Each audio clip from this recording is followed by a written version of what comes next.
Taste the Daily. மாவட்டம் செங்கம் ஊராட்சி ஒன்றிய அலுவலகத்தில் இலவச வீடு வழங்கும் திட்டம் மூலம் பயனாளிகளுக்கு வழங்க வேண்டிய கம்பிகள் துருப்பிடித்து அழிந்து வருவதாக குற்றச்சாட்டு எழுந்துள்ளது.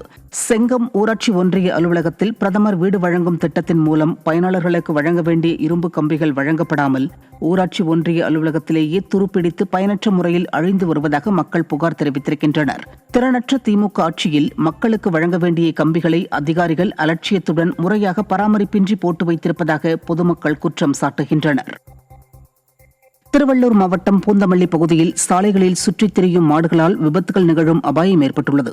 பூந்தமல்லி ட்ரங்க் சாலையில் சுமார் 20க்கும் மேற்பட்ட மாடுகள் சாலைகளில் சுற்றித் திரிவதாகவும் இதனால் விபத்து ஏற்படும் அபாயம் உள்ளதாகவும் பொதுமக்கள் குற்றம் சாட்டியுள்ளனர். மேலும் மாடுகள் அவ்வப்போது சாலைகளின் குறுக்கே செல்வதால் போக்குவரத்து நெரிசல் ஏற்படுவதாகவும் வாகன ஓட்டிகள் வேதனை தெரிவித்திருக்கின்றனர். திறனற்ற திமுக ஆட்சியில் அதிகாரிகள் சாலைகளில் சுற்றித் திரியும் மாடுகளை பிடிக்காமல் மெத்தன போக்குடன் செயல்படுவதாக பொதுமக்கள் குற்றம் சாட்டியுள்ளனர். கரூர் மாவட்டம் குளித்தலையில் மக்களுடன் முதல்வர் திட்டத்தில் திறனற்ற திமுக அமைச்சர் தாமதமாக வந்ததால் பொதுமக்கள் மனு அளிக்காமல் திரும்பிச் சென்றனர்.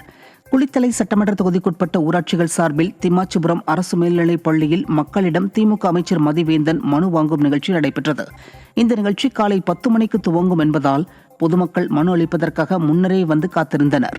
ஆனால் திமுக அமைச்சரோ 3 மணி நேரம் கழித்து பிற்பகல் 1 மணிக்கு நிகழ்ச்சிக்கு வந்ததால் வெகு நேரமாக மனு அளிக்க காத்திருந்த பொதுமக்கள் மனு அளிக்காமலேயே திரும்பிச் சென்றனர். மேலும் அரசு மேல்நிலைப் பள்ளியில் நிகழ்ச்சி நடைபெற்றதால் மாணவர்களும் படிக்க முடியாமல் சிரமம் அடைந்தனர். செங்கல்பட்டு மாவட்டம் தாம்பரம் மாநகராட்சியில் மக்களின் வரிப்பணத்தை கையாடல் செய்த ஊழியர்கள் மீது காவல் நிலையத்தில் புகார் அளிக்காமல் மேலோட்டமாக நடவடிக்கை எடுத்துள்ளதாக குற்றச்சாட்டு எழுந்துள்ளது. தாம்பரம் மாநகராட்சிக்குட்பட்ட பெருங்களத்தூரில் வங்கி பரிவர்த்தனை பணியில் இருந்த ராணி என்பவருடன் சேர்ந்து சில அரசு ஊழியர்கள் வங்கிக் கணக்கில் வைப்பு வைக்க வேண்டிய மக்கள் வரிப்பணம் 1 கோடி ரூபாய்க்கும் மேலாக போலி கணக்கு காட்டி பணத்தை கையாடல் செய்து வந்ததை ஒப்புக்கொண்டனர். இந்த நிலையில் அவர்கள் பணியிடை நீக்கம் செய்யப்பட்டனர். திறனற்ற திமுக ஆட்சியில் மாநகராட்சி அதிகாரிகள் வரிப்பணத்தை கையாடல் செய்த நிலையில் யாரையோ காப்பாற்ற தாம்பரம் மாநகராட்சி நிர்வாகம் போலீசில் புகார் அளிக்கவில்லை என மக்கள் குற்றம் சாட்டியுள்ளனர். ராணின்ற நபர் எடுத்துகிட்டு போய் நேரடியாக பேங்க்கில் செலுத்துகிற மாதிரி பண்ணிவிட்டு அதுக்குண்டான சீலை இவங்க செலானில் போட்டு எடுத்துகிட்டு கொடுக்குற மாதிரி ஏற்பாடு பண்ணியிருக்காங்க. இவங்க பொய்யான சீலை ரெடி பண்ணி போட்டுட்டு இன்றைக்கி 1 கோடி சில்லறை ரூபாய் மேலே கையாடல் பண்ணியிருக்காங்க.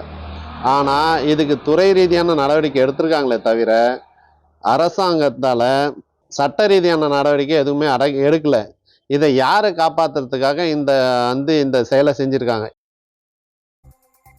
கோவையில் ஓட்டு வீட்டில் வசித்து வரும் தனியார் நிறுவன காவலாளிக்கு மாநகராட்சி சார்பில் 1,60,000 ரூபாய் வணிக வரி விதிக்கப்பட்ட சம்பவம் அதிர்ச்சியை ஏற்படுத்தியுள்ளது. இதுகுறித்து வரி வசூல் அலுவலகத்தில் விளக்கம் கேட்ட அவரிடம் மொத்த இடம் 5,177 சதுர அடி என்றும் தவணைத் தொகை 52,732 ரூபாய் என்றும் வரி வசூல் அலுவலர் தெரிவித்துள்ளார். இதையடுத்து தனக்கு அவ்வளவு இடம் இல்லை என புகார் அளித்தவருக்கு சொத்து வரியை செலுத்துமாறு கடந்த 2 நாட்களுக்கு முன்பு நோட்டீஸ் வந்துள்ளது. ட்ரோன் சர்வே மூலம் கூடுதலாக 4,000 சதுர அடிக்கு வரி விதிக்கப்பட்ட நிலையில் நடிகர் வடிவேல் பாணியில் மாயமான இடத்தை மீட்டுக் கொடுத்துவிட்டு வரியை வாங்கிக் கொள்ளுமாறு பழனிசாமி தெரிவித்துள்ளார்.